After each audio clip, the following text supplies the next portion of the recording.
کس کو پتا ہے کہ عہد کا جو صندوق ہے وہ کہاں ہے؟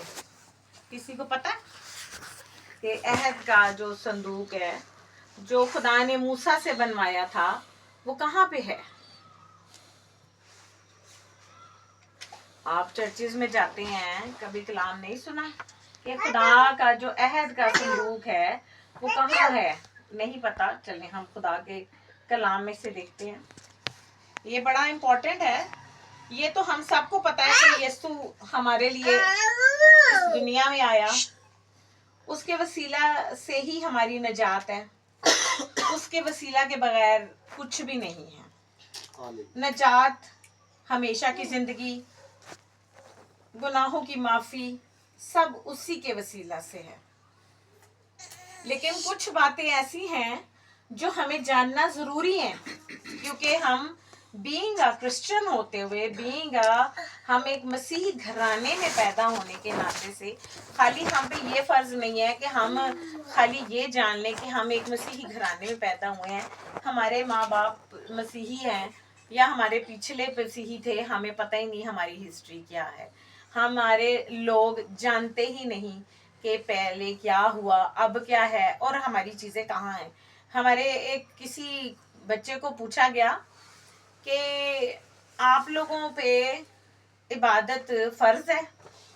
اس نے کہا نہیں، فرض تو نہیں ہے، ہم جائیں یا نہ جائیں ہمیں فرق نہیں پڑتا، ہم جائیں یا نہ جائیں ہمیں فرق نہیں پڑتا۔ یہ بات اس کو آخر گھر سے پہنچی تو اس نے کسی سے باہر کر دی، اور کی بھی ہمارے مسلم بہن بھائیوں کے ساتھ۔ اگر ہم اپنے بچوں کو نہیں بتائیں گے تو وہ کیسے سیکھیں گے؟ آپ کو میں تھوڑی سی ایک بات بتاتی ہوں، جو جوئش لوگ ہیں یعنی جو اسرائیلی ہیں، وہ کبھی بھی اپنے بچوں کو تب تک اسکول میں نہیں بھیجتے جب تک ان کا بچہ توریت حفظ نہ کر لے۔ وہ اپنے باپ کو باپ نہیں کہہ سکتا جب تک وہ توریت حفظ نہ کر لے۔ یہ سارے کام انہوں نے خدا کے کہنے کے مطابق کیے ہوئے ہیں، خود سے وہ کچھ بھی نہیں کرتے۔ اس لیے زیادہ نہیں تو تھوڑی بہت ہسٹری کا پتہ ہونا ضروری ہے کہ ہم کسی کے ساتھ بیٹھے تو کوئی ہم سے سوال کرے تو ہمیں پتہ ہونا چاہیے کہ ہمارا خدا کا جو بنایا ہوا عہد کا صندوق ہے وہ کہاں ہے۔ کیونکہ جو دنیاوی لوگ ہیں نا، یہ سائنٹیفک لوگ جو ہیں، وہ اس کو اس دنیا میں ہی ابھی تک تلاش کر رہے ہیں۔ کبھی بھی انہیں کوئی باکس مل جائے کسی کھدائی میں تو کہتے ہیں شاید یہ بھی عہد کا صندوق ہے۔ لیکن اگر انہیں یہ پتا ہو کہ موسیٰ کو خدا نے کیا حکم دیے تھے کہ اس کی کتنی چوڑائی بنانا، کتنی لمبائی بنانا، اس کے بازو کتنے ہاتھ لمبے اور بنانے ہیں، تو وہ کبھی بھی یہ نہ کہیں کہ اچھا یہ شاید عہد کا صندوق ہے۔ خدا کا کلام ہاں یا نہ میں ہے، شاید پہ مبنی نہیں ہے۔ سو میرے ساتھ نکالیں، چلیں آپ کے پاس بائبل نہیں ہے، میں پڑھتی ہوں آپ لوگوں کے لیے۔ عبرانیوں کی کتاب، اس کا 9 باب اور اس کی ہم 4 آیت سے 5 آیت تک پڑھیں گے۔ اس میں سونے کا عود،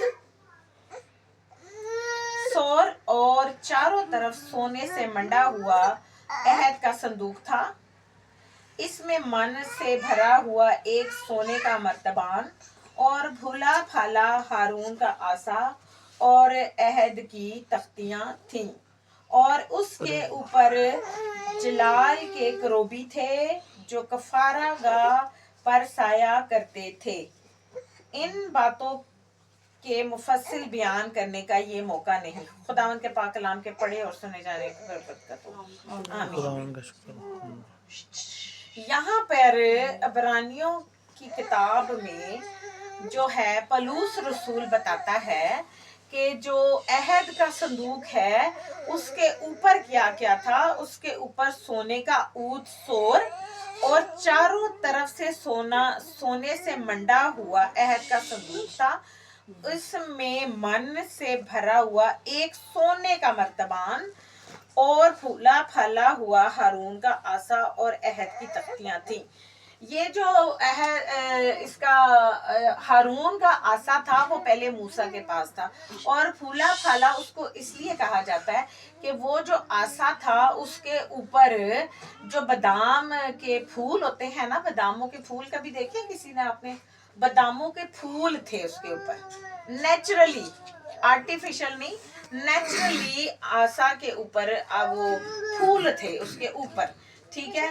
اور کروبی، آپ کو پتہ ہے کروبی فرشتے ہیں، یہ جو لوسیفر فرشتہ ہے جو ابھی ابلیس بھی ہے، یہ بھی اس وقت خدا کے کروبیوں والے فرشتے کی گروپ میں تھا، اور یہ بڑے خوبصورت فرشتے ہوتے ہیں، اور یہ ہر وقت خدا کے جو تخت کا کام کرتے ہیں، ہر وقت خدا کی پریزنس میں رہتے تھے. یعنی کسی نے اٹینڈنس لگانی ہے کسی بچے کی فلانا، تو فوراً ایبسنٹ والا پریزنٹ والی بات تھی، ایبسنٹ کا تو نام ہی نہیں تھا. اسی لیے لوسیفر کو ہر ایک بات خدا کی پتہ تھی. بائبل اتنا شاید ہم اور آپ نہیں جانتے جتنا وہ جانتا ہے.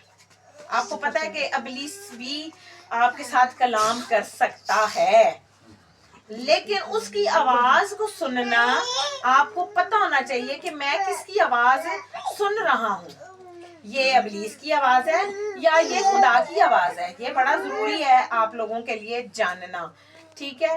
اور یہاں پہ اب میں آپ کو بتاتی ہوں کہ اس میں یہ ہے کہاں پہ. ابھی یہ مکاشفہ کی کتاب اور اس کا 11واں باب اور اس کی میں 19ویں آیت آپ کے لیے پڑھتی ہوں. اور خدا کا جو مقدس آسمان